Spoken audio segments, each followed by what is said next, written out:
रामपुर नाम का एक गांव जो नदी के किनारे बसा हुआ था।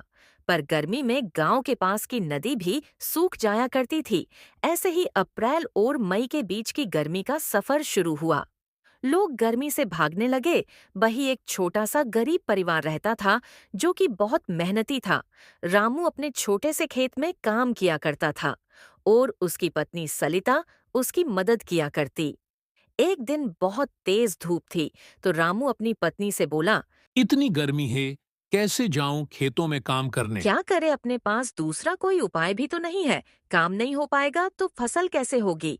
चलो आज मैं भी चलती हूँ, खाना भी रख लेती रामू और साथ में। उसकी पत्नी दोनों खेतों के लिए निकल गए और काम में लग गए। धीरे धीरे सूरज सिर पर आ गया और धूप तेज हो गई।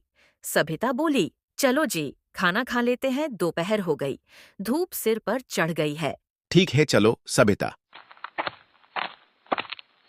वो दोनों एक पेड़ की छांव में बैठ गए और सुकून के साथ खाना खाने लग गए।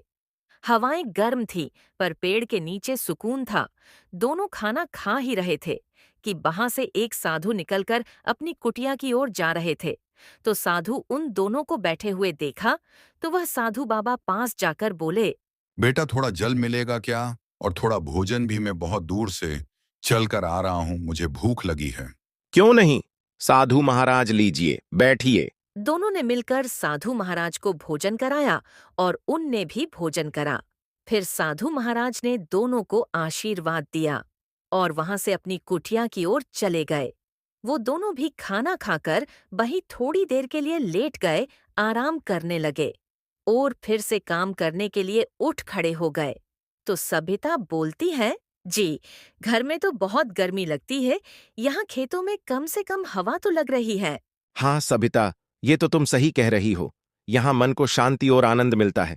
चलो अब काम कर लेते हैं, समय बीतता जा रहा है। फिर दोनों लग जाते हैं खेत में। ऐसे ही तपती गर्मी में रामू ने बहुत मेहनत की और उसकी पत्नी ने भी उसका पूरा साथ दिया और उनकी मेहनत रंग लाई। उनकी फसल लहलहाने लगी और दोनों फसल को देखकर बहुत खुश हुए और खुशी खुशी अपना जीवन बिताने लगे।